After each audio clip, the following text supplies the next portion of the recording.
Welcome. My name's Josh Farr, and in this session, we are going to ask the question, is this your career or is this your calling? Now, at Campus Consultancy, I have the honour of working with universities and talent organisations all over Australia. And the model that we take into these conversations to answer this question, whether it's with students, emerging professionals, or people with decades of experience, is a service leadership framework. Now, this service leadership framework has 7 parts.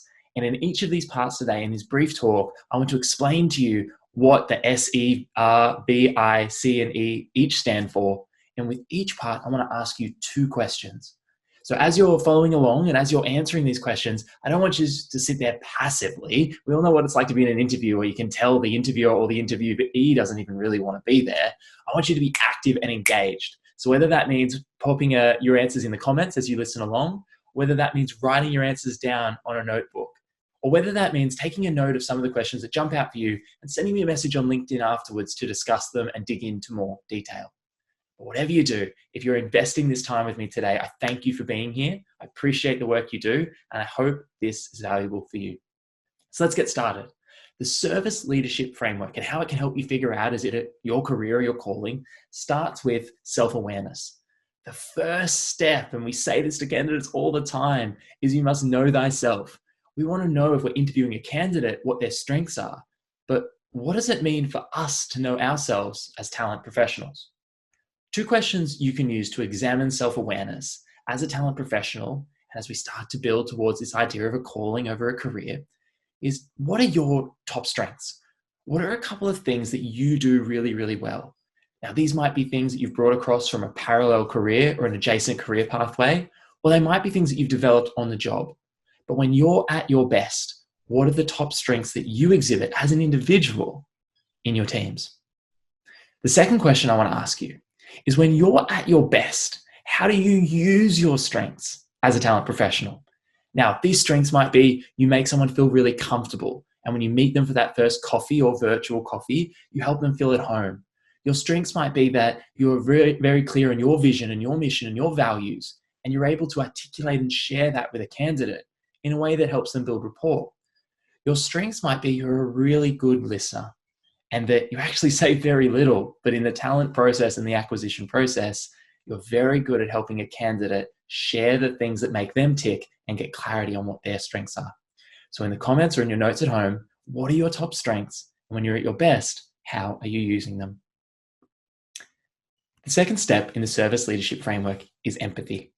Now, Jamil Zaki wrote a brilliant book on empathy, a Stanford psychologist and neuroscientist, and said that empathy has 3 parts: cognitive empathy, emotional empathy, and empathic concern. Says that the ultimate purpose of empathy is to act in service of others. So not only are we empathizing with our candidate's journey, but them as an individual. What does it mean for us to have empathy to assist them? 2 questions you can ask yourself here is, before that candidate even sits down for that coffee or picks up the phone or comes into the office for the interview or in the Zoom room, if you were sitting in the shoes of that candidate, how would you be feeling? Ask yourself, if I was sitting in the seat of that candidate, I would be feeling what? Is it excitement? Is it nerves? Is it uncertainty? Is it curiosity? What might they be feeling? And the second question, the ultimate purpose of empathy is not just to understand another, but it's to help another.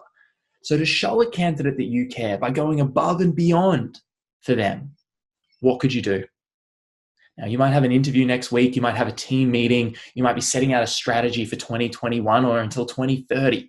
But what would it mean, whether it's your team members or your candidates, to think about what are they feeling right now? And how can I, as an individual, as a leader, go above and beyond to show them how much I care?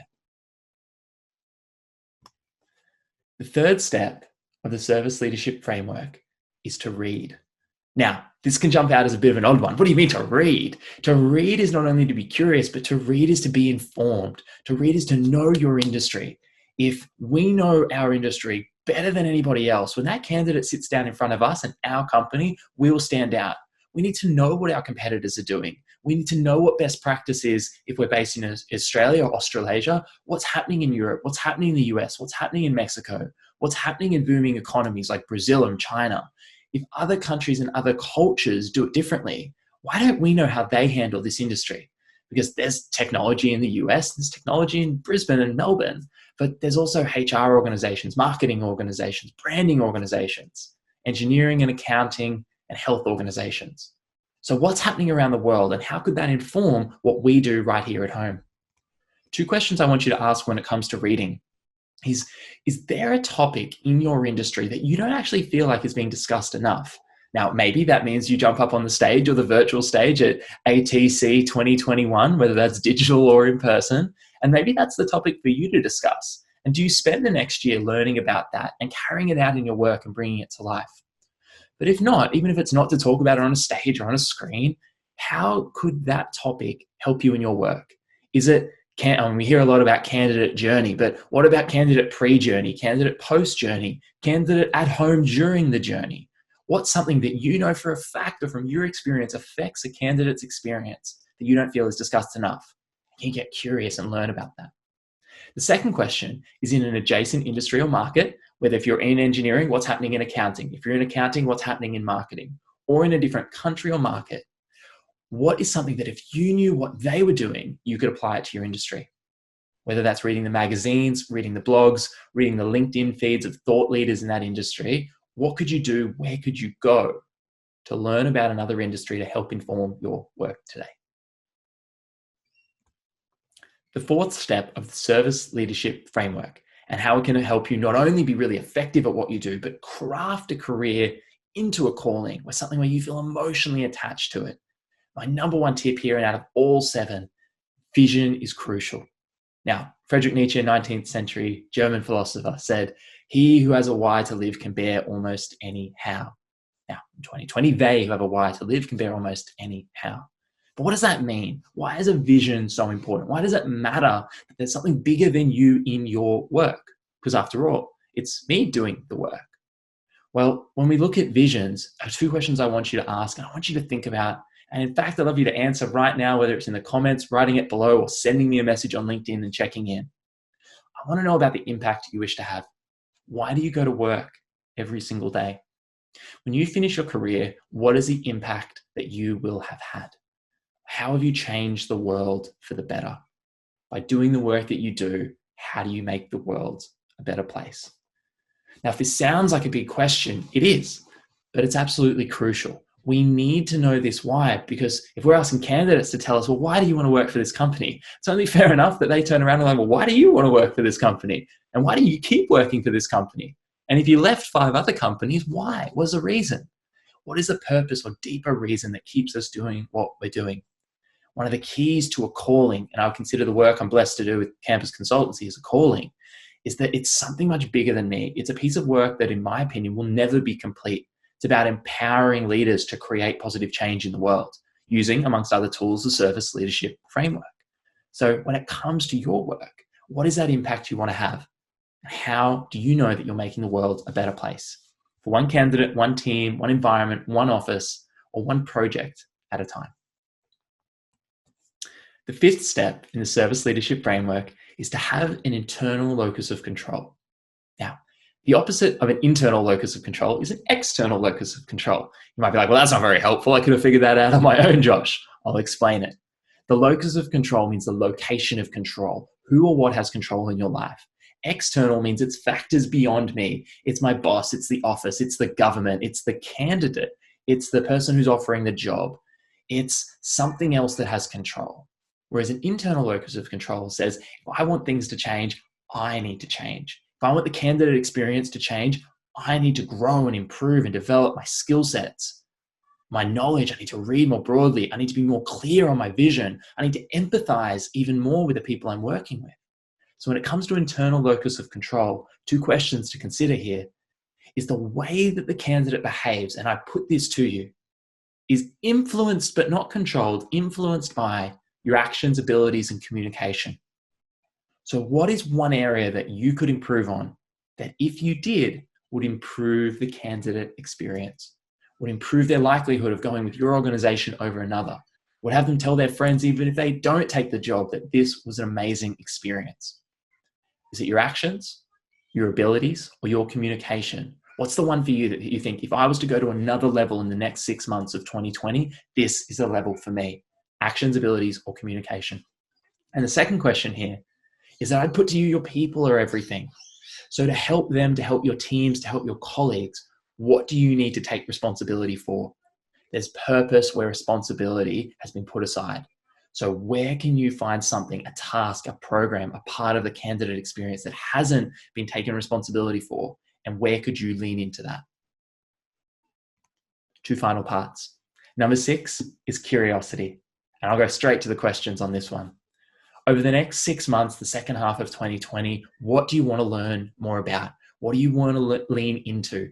Is it the experience of past candidates? Is it what your team's doing? Is it at a higher executive level in the organization? Where do they see the organization going? What sort of people do they need?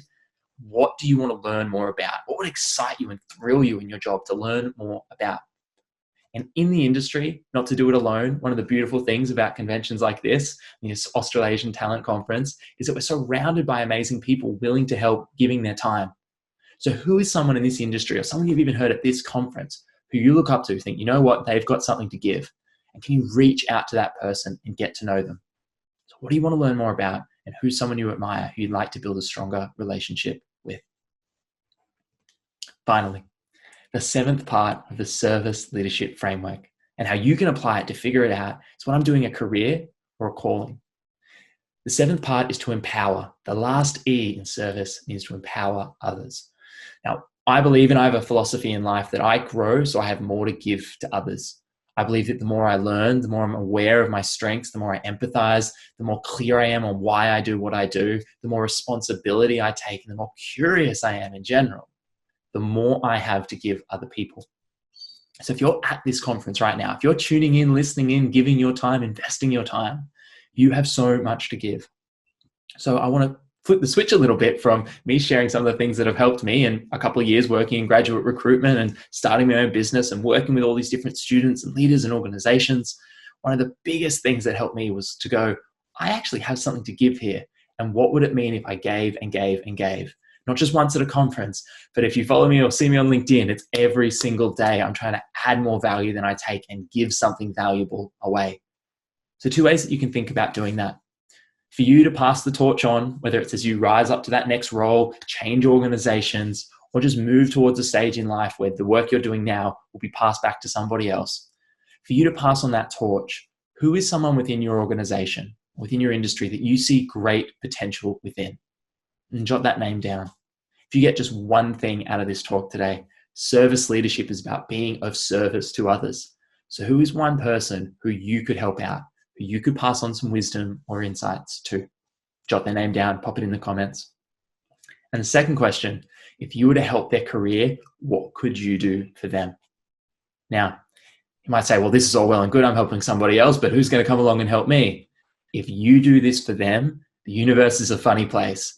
And someone else watching this live broadcast right now, or this recorded video, my apologies, someone else watching this, you might be the person that jumps out to them. And all of a sudden you get a message or a LinkedIn DM, or you get an email and says, you know what, I'd like to have a coffee and help you out. I've got an idea, I've got a proposal, I've got a position, I've got a project I'd love your help on.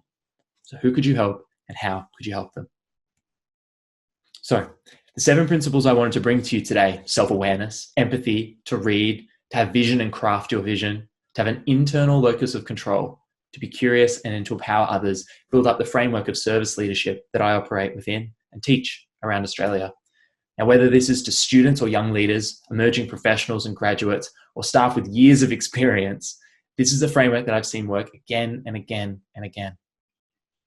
So if there's anything I can ever help you with, my contact details are on the screen.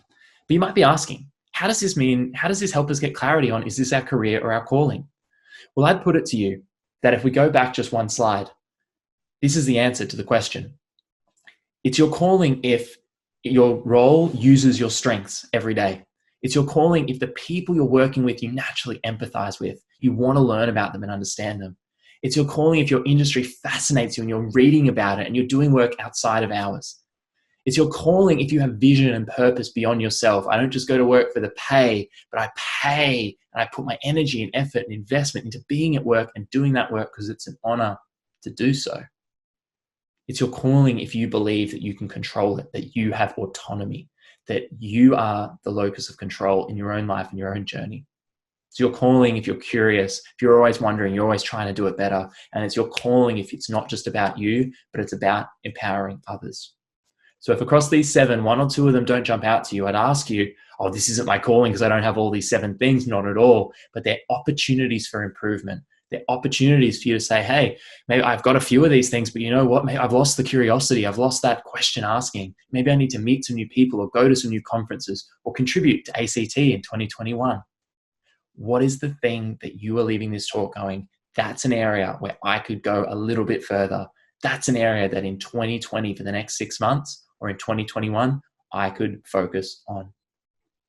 And with that, I'd put to you, if you hit these 7, you'll know that what you're doing is your calling. And even if you're in that stage of you're in a career and you're crafting it and you're looking and you're searching, then as we move forward, these 7 principles will serve as guideposts and tools that you can come back to any point you're looking to make that next career move. Thank you so much for joining me today. My name is Josh Farr. I live on LinkedIn, so if you want to connect, please type me in and send me a connection request. I'd love to know what you thought of today. Check everything that we're doing out at Campus Consultancy. I'd love to see your input and your thoughts there, and I hope to speak with you again soon. Bye, my friends, and I wish you all the best.